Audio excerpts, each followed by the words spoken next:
है तंजीम इत्तेहादुल सूफिया तंजीम बनाई है मालेगांव शहर में, जिसमें तकरीबन 100 के लगभग हजारों के जिम्मेदारान की एक तंजीम है। औकाफ के ताल्लुक से ही हमने ये तंजीम बनाई है। हमें बहुत खुशी हुई कि आप तमाम हजरात ने इस पर कोशिश की है। तंजीम इत्तेहादुल सूफिया की जानिब से भरपूर हिमायत है। हमारा 3 जो है आप लोगों से गुजारिश है कि वक्फ दस्तावेज को डिजिटलाइज किया जाए और वक्फ बोर्ड की डिजिटल लाइब्रेरी बनाई जाए और IT एक्सपर्ट का इस पे जो है आप मदद ली जाए।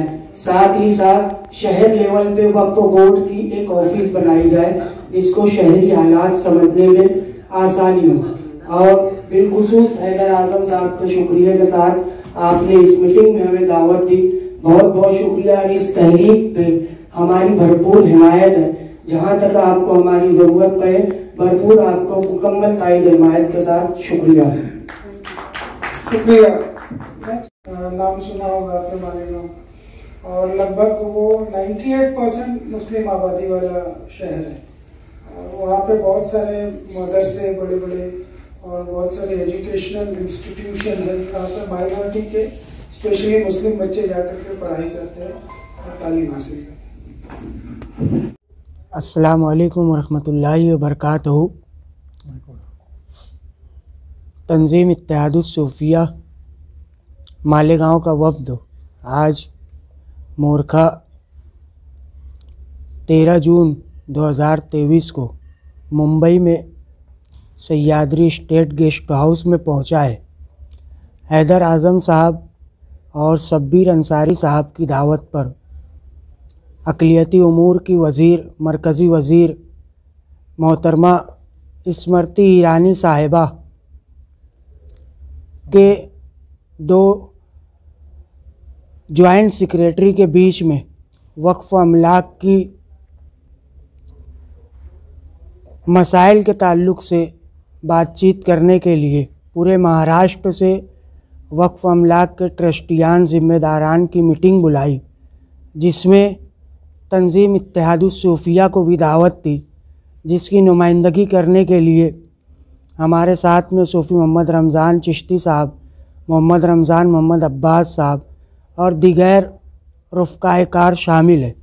हमारे मुतालबात में हमने जो मुतालबा रखा वो सबसे पहले ये रहा कि वक्फ दस्तावेज़ को डिजिटल किया जाए और वक्फ बोर्ड की डिजिटल लाइब्रेरी बनाई जाए और IT प्रैक्टिस के ज़रिए इसकी मदद ली जाए।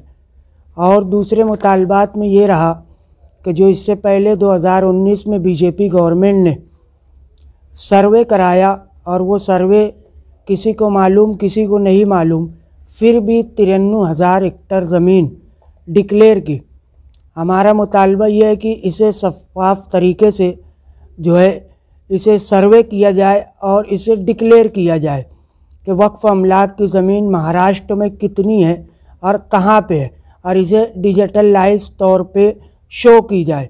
और दूसरा मुतालबा ये रहा कि वक्फ अमलाक के ताल्लुक़ से शहर वाइज भी ऑफिस का क़याम किया जाए और वक्फ बोर्ड में स्टाफ को बढ़ाया जाए। इन तमाम मुतालबात को सुनते हुए वज़ीर अक़लियती उमूर जनाब स्मृति ईरानी के दोनों जॉइंट सेक्रेटरी ने इसे पॉइंट किया और इसे जल्द से जल्द पूरा करने के लिए यकीनी बनाया है। शुक्रिया। नमस्कार और आदाब सबको। मेरे को फरवरी में हज का चार्ज मिला तो मेरे को ये लगा कि मेरे से, क्योंकि मेरे को ज़्यादा हज के बारे में मालूम नहीं था, तो मेरे से तो एक ही लगा कि मेरे से कोई गलती ना हो जाए। तो मैंने अपनी पूरे दिल से शिद्दत से कोशिश की कि मैं अच्छी तरह से कर पाऊँ। एंड आज हमने काफ़ी कोशिश की, काफ़ी मेहनत की, काफ़ी चेंजेस की। एक चीज़ मैंने जो महसूस की कि बातचीत करने की ज़्यादा ज़रूरत है, क्योंकि गवर्नमेंट अगर चाहती भी है और जो चेंज करती भी है, आइडिया यही है कि उसको इम्प्रूवमेंट किया जाए, बट आप लोगों को वो पहुंचना चाहिए। सेम चीज में अभी मेरे को ऑनरेबल मिनिस्टर मैडम ने बोला कि आप भी जाइए, तो मैंने बोला मैम कि अभी हज का काम चल रहा है तो जेएस वक्त जाएंगे तो मेरी जरूरत शायद ना हो, बट अब मेरे को समझ आ रहा है कि मैडम ने क्यों भेजा। बहुत बड़ी समस्याएं हैं, मेरे को मैं समझ पा रहा हूं कि बहुत बड़ा इशू है, और इसमें एक अपॉर्चुनिटी भी है कि इतनी बड़ा एक land pool, I think 3rd biggest land pool है आफ्टर रेलवेज और आर्मी एंड उसके बाद आपका, तो उसको 2 चीजें मेरे को इमीडिएटली मैंने त्योतिया जी से मैंने स्टैटिस्टिक्स मांगे कुछ, ताकि मैं आपके सामने आऊं तो मेरे को कुछ पता होना चाहिए। तो मैंने बोला पिछले 3-4 साल में कितनी कंप्लेंट्स आई सेंट्रल वक्फ काउंसिल को, तो 580 कंप्लेंट्स आई। उनको हमने जब एनालाइज किया तो बेसिकली 3 कंप्लेंट्स मेन निकल के आती हैं। सबसे बड़ा तो ये है कि एंक्रोचमेंट, सबसे बड़ा इशू अगर वक्त में आज है उसमें सहमति होनी चाहिए कि एंक्रोचमेंट का इशू है। दूसरा इशू है मुतवल्लियों के अगेंस्ट बहुत कंप्लेंट्स है कि मुतवल्लियों ने ही कब्जा कर लिया या गड़बड़ कर ली। और तीसरा है जो आपने बार बार बोला कि जो आपकी स्टेट हज कमेटी है, सीईओ है, वो ही जो है जो एंटी वक्फ काम करे, मतलब कि कम्युनिटी के लिए काम करने की जगह उनके अगेंस्ट काम कर रहे हैं, तो आप उनके इंटरेस्ट के अगेंस्ट काम कर रहे हैं। तो ये 3 चीजें बहुत क्लियर निकल के आई। तो ये चीजें मैडम भी बार बार हमसे मांग रही है कि क्या इश्यूज हैं और क्या मसाइल हैं जो कि एक बार समझ आएगी तो उसको हम रिजॉल्व करेंगे। और आपके बीच में आने का मतलब भी यही है कि आपसे समझें कि इश्यूज क्या है, तभी अगर हम कुछ चेंज करना चाहें या अगर कुछ इंप्रूवमेंट लाना चाहें तो हमें पता होना चाहिए। एक जो मेरे को चीज क्लियरली समझ आई कि ट्रांसपेरेंसी की बड़ी जरूरत है कि कितनी जमीन है, उसका बेसिक पर्पस क्या था, अगर वक्त बनाया गया वो किस काम के लिए। मैं शायद सही वर्ड ना यूज कर पाऊं क्योंकि मैं आपकी कम्युनिटी से नहीं आता हूं, बट मोटा मोटा मैं समझ गया कि अगर वक्त बनता है तो उसके पीछे कोई ऑब्जेक्टिव रहता है, तो वो कंप्लाई हो रहा है कि नहीं हो रहा है ये शायद अच्छी तरह कोई देख भी नहीं पा रहा। उसके बाद जो इनकम आ रही है उसको प्रॉपरली इनकम अकाउंट फॉर भी हो रही है कि नहीं, उसको अकाउंटिंग सही है, उसकी ऑडिटिंग सही है। अगर वो इनकम अकाउंट फॉर होगी तो ही तो आप पे खर्ची जाएगी।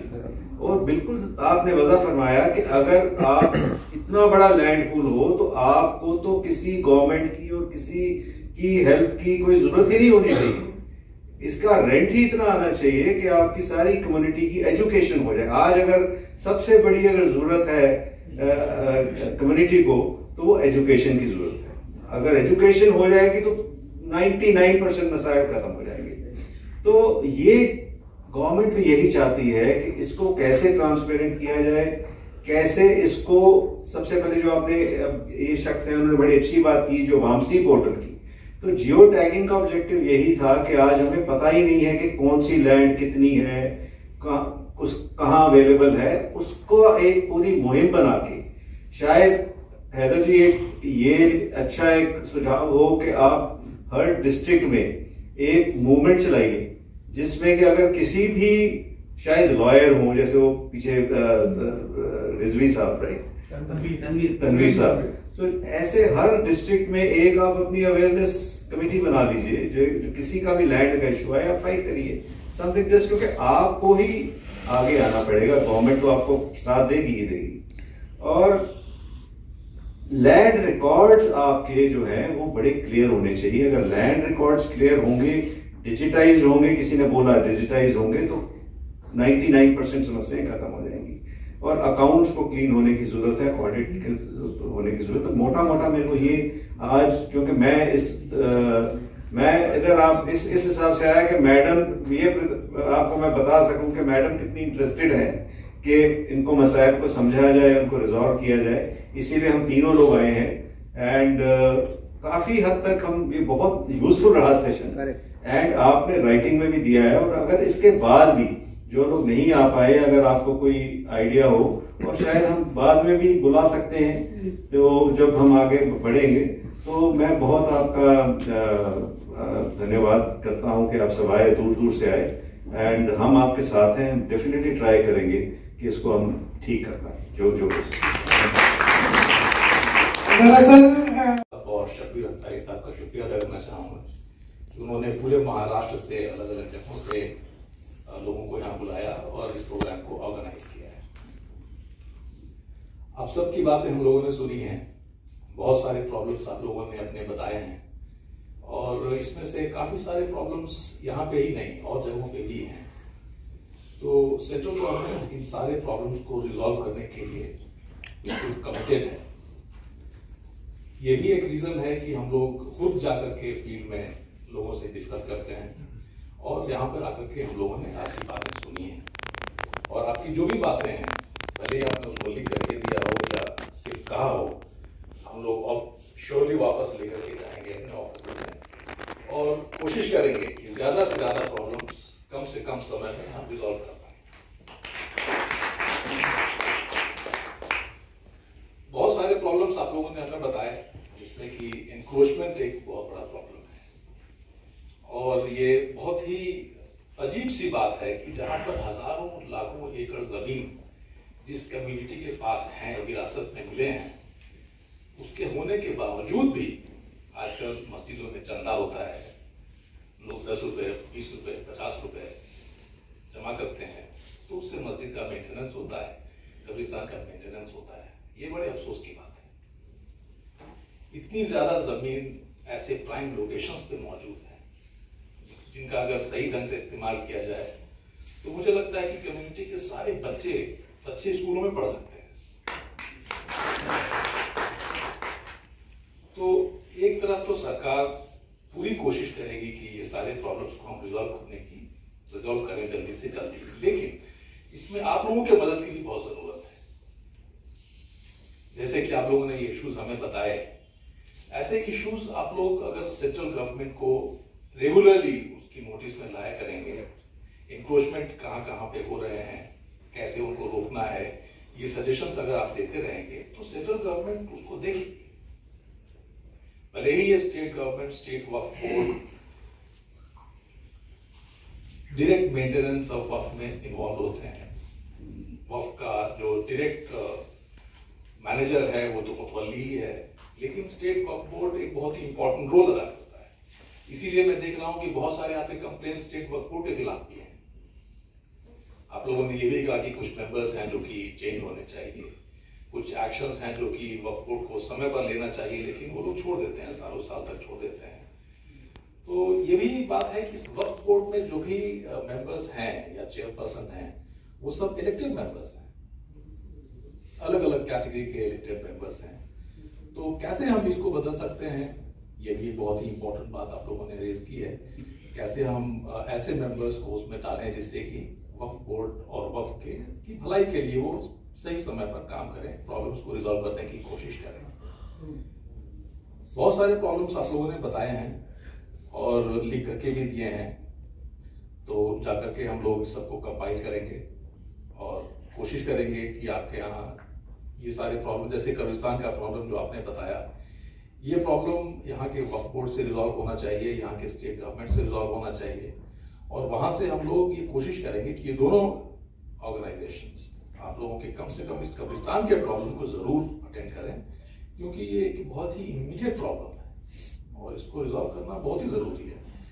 तो कुछ इसमें से ऐसे इश्यूज हैं जिसपे हम लोग इमीडिएट एक्शन की कोशिश करेंगे, कुछ ऐसे इश्यूज हैं जो कि हो सकता है कि थोड़ा समय लगे, जैसे कि वक्फ बोर्ड के कॉन्स्टिट्यूशन को ही चेंज करना, इसमें रूल को चेंज करने की जरूरत पड़ सकती है, इसमें हमारे जो रेगुलेशंस है उसको चेंज करने की जरूरत पड़ सकती है, तो उसमें समय लग सकता है। लेकिन हमारी पूरी कोशिश ये होगी कि आपके जो जितने भी सुझाव हैं उन सब पर हम लोग गौर करें और हमें जो भी रेगुलेशंस में चेंज करने की जरूरत है या इंस्ट्रक्शंस इशू करने की जरूरत है, वो सारे इंस्ट्रक्शंस हम समय पर इशू कर दें, जिससे कि आपके प्रॉब्लम्स रिजॉल्व हो जाए।